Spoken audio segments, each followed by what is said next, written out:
Selamat Nabi Musa, kalian bersyukur dengan berpuasa di tanggal 10 Muharram.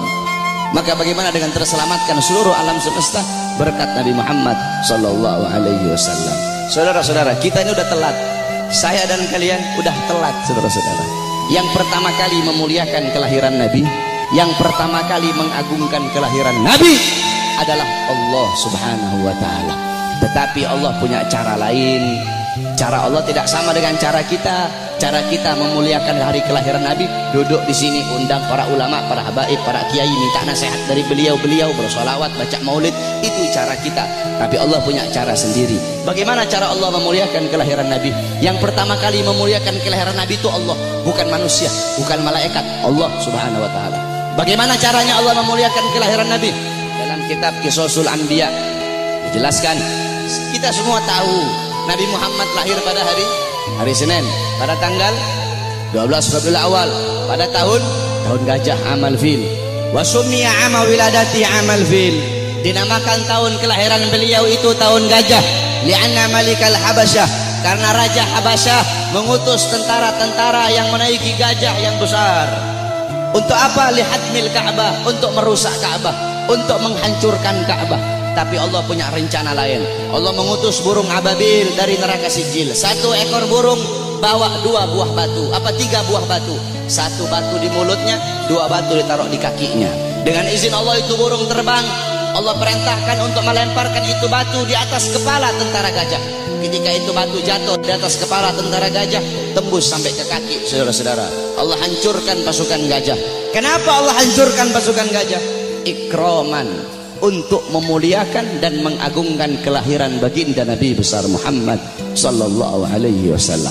Padahal bagi Allah tidak mustahil kalau Allah mau hancurkan pasukan gajah sebelum mereka nyerang, bisa Allah hancurkan. Tapi kenapa Allah hancurkan ketika mereka menyerang Ka'bah? Untuk memuliakan kelahiran dan keagungan, untuk mengagungkan kelahiran baginda Nabi besar Muhammad. Siapa saudara-saudara yang merobohkan istana Romawi? Ketika Nabi Muhammad lahir, istana Romawi roboh. Siapa yang merobohkan? Allah. Kenapa Allah robohkan istana Romawi di hari lahirnya Nabi? Padahal tidak mustahil kalau Allah mau robohkan sebelum Nabi Muhammad lahir, bisa. Bisa bagi Allah. Allah merobohkan sebelum Nabi Muhammad lahir, bisa. Tapi kenapa Allah robohkan di hari lahirnya Nabi? Ikraman, untuk memuliakan dan mengagungkan kelahiran baginda Nabi besar Muhammad. Siapa yang memadamkan api Majusi, api yang selama ribuan tahun tidak pernah padam? Nabi Muhammad lahir, api Majusi menjadi padam. Siapa yang memadamkan? Allah. Kenapa Allah padamkan api Majusi di hari lahirnya Nabi? Kok tidak di hari-hari sebelumnya? Padahal tidak mustahil bagi Allah untuk memadamkan api Majusi sebelum Nabi Muhammad lahir, bisa. Tapi kenapa di lahirnya hari Nabi Muhammad? Ikraman, untuk memuliakan dan mengagungkan kelahiran Nabi Muhammad. Oleh karena itu Allah saja memuliakan kelahiran Nabi, Allah saja mengagungkan kelahiran Nabi.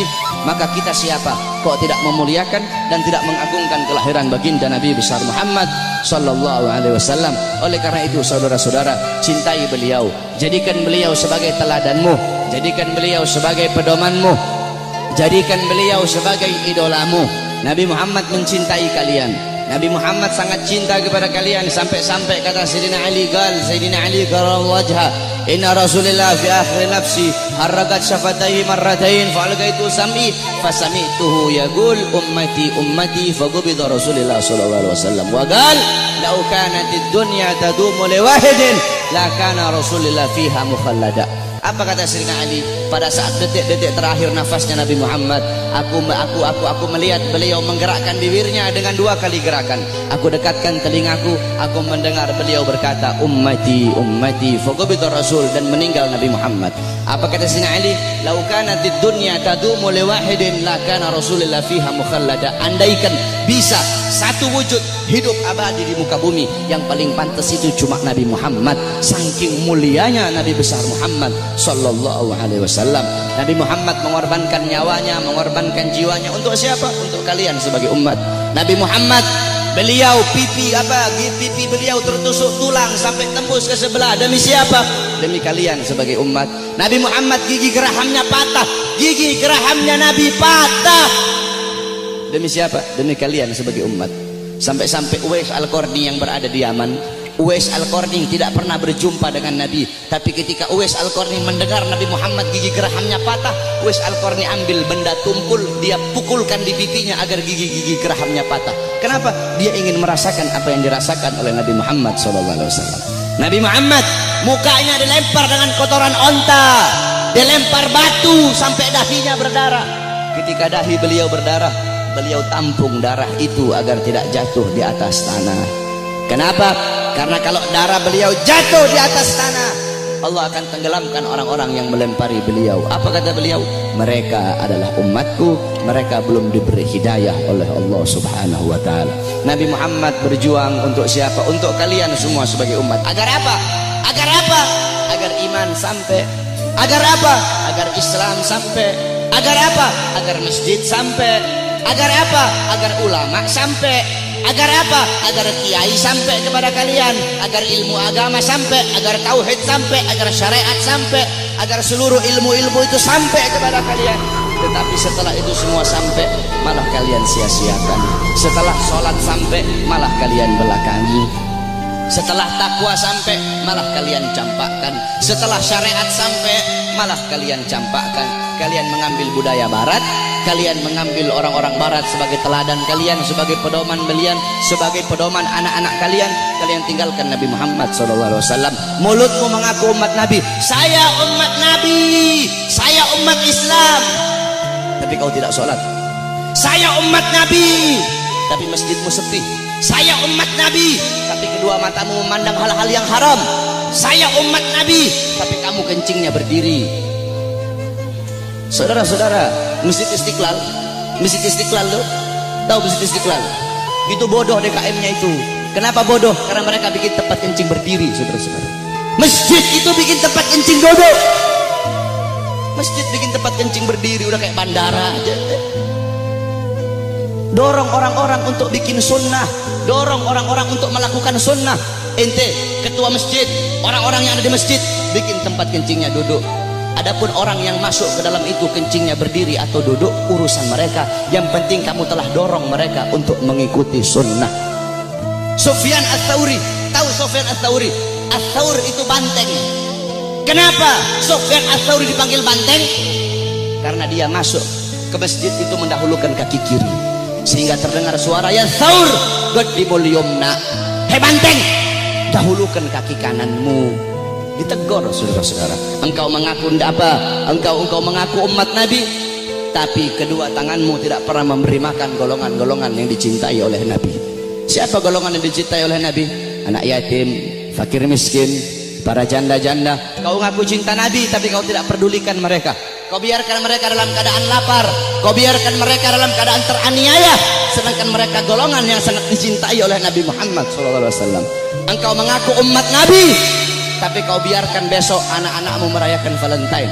Engkau ngaku apa umat Nabi, tapi kalian para orang tua biarkan anak-anak gadis kalian membuka aurat.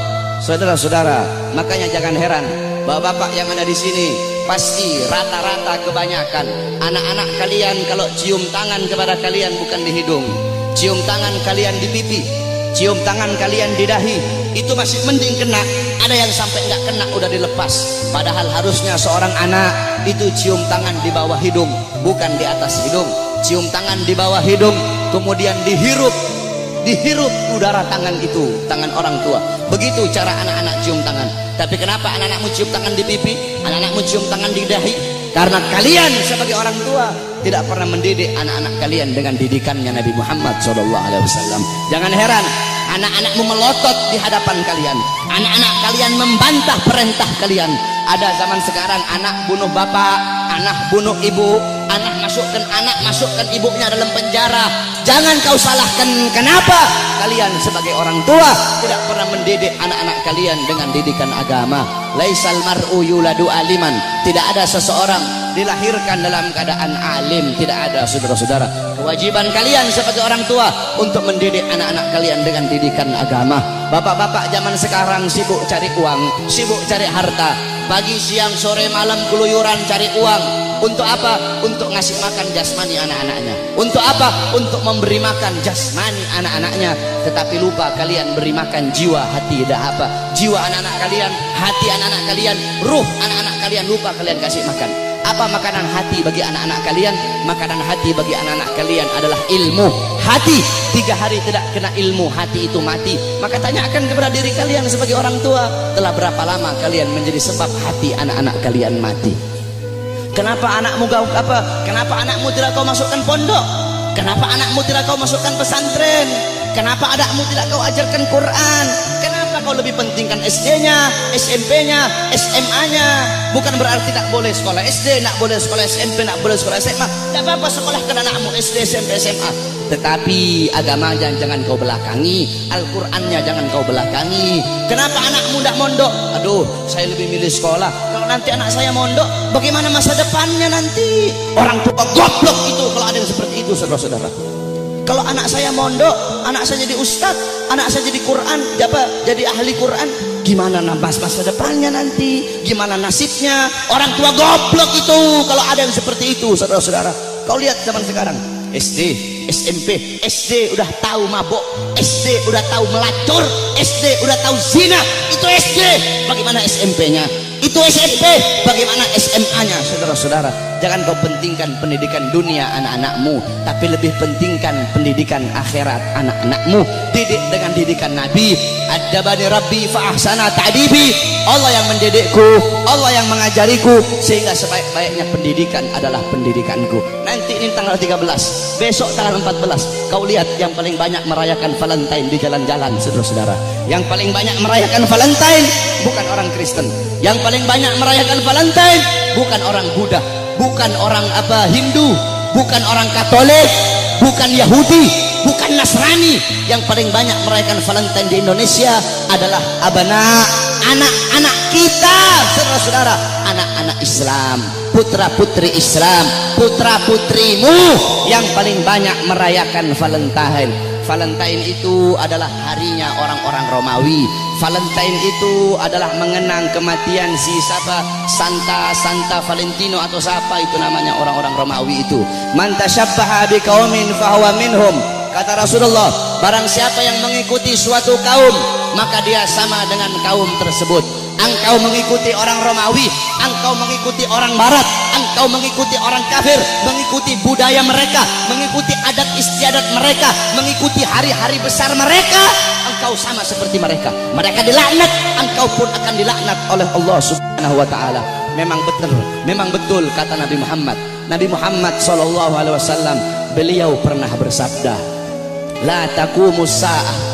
Kata beliau, tidak akan terjadi hari kiamat, kata beliau, hatta sehingga kata beliau, ta'khuda ummati, umatku itu mengambil jejak, umatku itu mengikuti jejaknya siapa?